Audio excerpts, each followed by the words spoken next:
Hello and welcome to the Mobalytics patch 11.10 High-ELO tier list.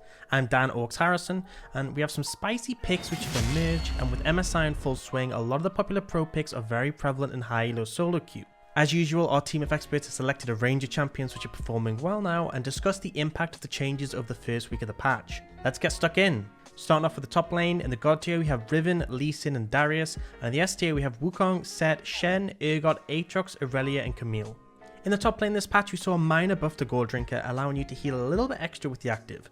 This isn't a substantial change, but the item was already solid and the extra boost is appreciated. Darius had a nerf to his E cooldown. It's not super significant early, but later on it's an extra 6 seconds at max rank. This really starts to hurt in the mid game and makes it harder for you to teamfight, as the short cooldown Apprehend was a strong tool to chain together dunks. We saw Abyssal Mask get a pretty solid buff to its HP, the damage increase and duration. Overall it's in a much better spot, as prior to this the item was very underwhelming. We've seen some tanks like Maokai picking it up as the second item. This isn't a massive game changer, but definitely is a solid option into heavy AP teams. Onto our highlighted picks, first up is Wukong. Wukong is a really solid top lane pick at High-ELO right now. With the Triforce changes, he has another option in terms of mythics. He's seen play with Divine Sundra, Stridebreaker and Gore Drinker on top of it. From level 1, Wukong is able to cause issues for his lane opponent. His trading is very effective, and even a lot of lane bullies like Renekton don't really get rolling to level 3, so you can use this window to establish an advantage. Wukong's strengths don't end at the laning phase however. He scales very well into the later stages, mostly down to his powerful team fighting. His disruption with his ultimate is massive, and he's capable of devastating backlines single-handedly, and when the enemy team has a powerful AD carry, he's a great solution. Next up is Nocturne, and he's a really strong duelist. In the early levels he can push out most champions thanks to his Q, and with his E the fear means most champions will struggle to take extended trades against him. With that priority and pressure on lane, you can look to use that to assist your jungler. Even a slight rotation can put you in ult range, and if your jungler is looking to invade, you can assist at a moment's notice. Once he gets the ball rolling, he can serve really effectively in the side lane as a split push threat, but also can assist with dives in a team fight. The disruption alone of Paranoia can be really hard to deal with. Even a slight separation between the enemy team's peel and their backline can result in them being unable to assist, and with the Stridebreaker into Sterix build, you're bulky enough to go into 1v2 scenarios and come out with a kill on a squishy target. Shen is one of the best tanks in the meta right now. It goes without saying that his global map pressure is incredibly useful.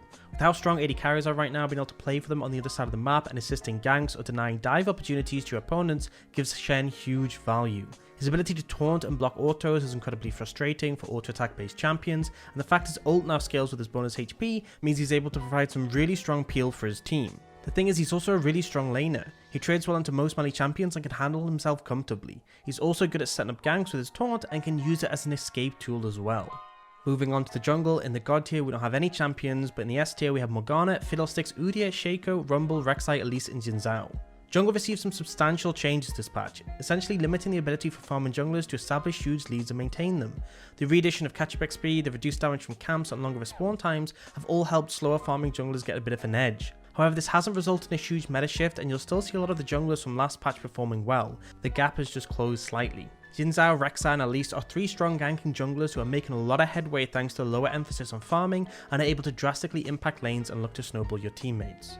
Taking a look at Zac has had the benefit of a significant buff to his clear in previous patches, with some extra base damage in his W, combined with an easier time clearing due to the jungle changes received on 11.10. From the point that Zac hits level 5 and has 3 points in his E, he has very strong ganks to influence lanes. At this point your engage range is big enough that you can easily look to find powerful angles to dive in onto the enemy laners. With longer camp spawn times, you're going to find more time to look for these ganks, and even if they don't go too well, catch-up experience means you won't be so punished. As Zac leans into the late game, his team fighting is really strong, and tank items are solid on him right now. It'll switch up depending on what you're facing into, but Sunfire, Spirit Vicious Thornmail and Abyssal Mask all sync really well with this kit. Rumble has been incredibly contested at MSI, and for good reason. His clearer is fast, however he's also running Predator to find his way into ganks. With good heat management he can fight early against most champions and does really well in skirmishes. His real strength opens up in the mid game. His ultimate is monstrously strong in teamfights or skirmishes, and being able to fire it off from a distance can instantly chunk out a backline, stop a Baron fight or cut off a team. Rumble is quite unique in how he plays and quite difficult to play optimally, so even at higher ranks his solo queue win rate isn't too high. That being said, there is a lot of power on the champion when wielded effectively, and is definitely firmly set in the meta at High-ELO. Lee Sin has made a strong resurgence not just in the jungle but lanes as well. He functions effectively as a flex pick due to this, and although flexes aren't as useful in solo queue compared to competitive, there's still the value of your opponents not necessarily knowing where the pick will go as soon as it's locked in. Lee isn't terrible at farming, but he mostly wants to focus on finding skirmishes and looking for ganks in lanes with setup, and the jungle changes do help to foster that playstyle. Lee Sin loves to take early fights, and from 1 to 3 items he is strong in duels and deals enough damage to burst squishy targets and skirmishes if he finds access. He does start to fall off after this point, but with his sizable lead he can be strong throughout the game, and he always has the potential to look for an insect to deliver a critical carry into your team. Onto mid lane, in the God tier we have Kiana and Rumble, and in the S tier we have Tristana, Annie, Ahri, Viego, Castan, Vladimir, Twisted Fate, Talon, Yone, Victor, Zed, Sylas and Katarina. In the mid lane we saw Galio take a solid nerf to his magic damage shield and W cooldown at higher ranks. The shield nerf limits his ability to brush off damage in the mid game, and with a longer taunt cooldown he's less able to lock down enemies in team fights. This has dropped him from S tier where he's been residing for a very long time. We saw minor nerfs to Katarina and Talon, and when I say minor I mean both of them have barely shifted at all, with less than a 0.2% win rate move for Katarina, and Talon's win rate actually increased by a tiny bit. Not sure how that happened.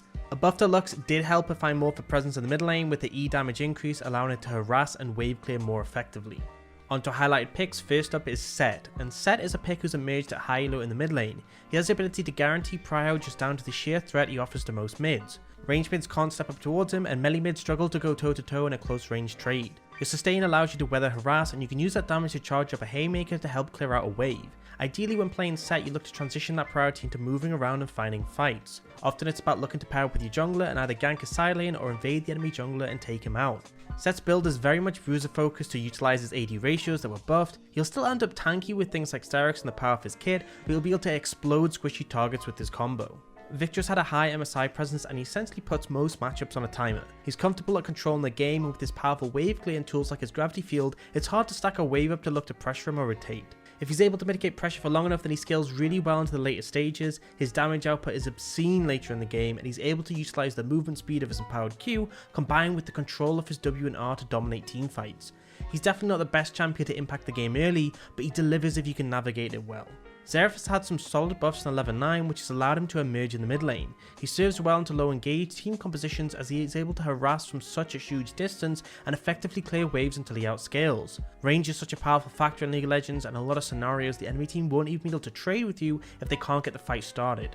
Against heavier dive compositions it's important to have peel to mitigate that pressure, so be cautious about picking Xerath into teams who are able to do so.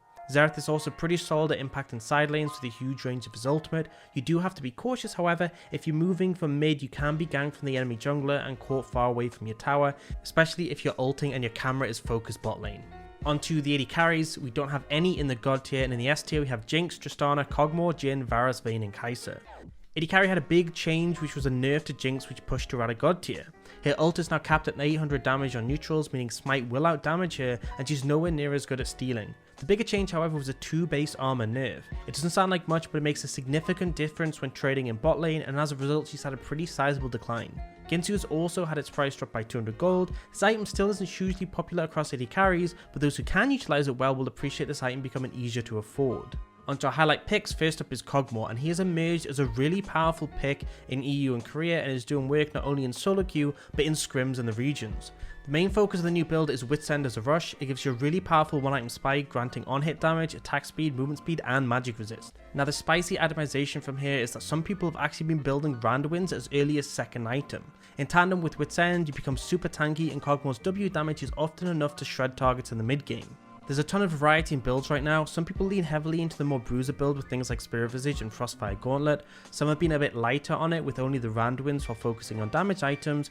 Ultimately it comes down to what you're playing into and your preference. A big thing is with Ginsu's being cheaper, it's a really solid item to help dish out damage even if you don't have a ton of crit, as the phantom hit is the important thing for Kog'Maw. In terms of mythics, there has been some Frostfire Gauntlet as was mentioned, but the majority are sticking to traditional AD carry mythics. Kraken Slayer is the highest damage output, but honestly the opinion of our experts was that Kog'Maw is already doing enough damage and you're better off investing in shoring up his weaknesses. Shield Bow can give you an extra element of durability, while the dash and mobility of Gale Force means you can avoid critical skill shots and kite better.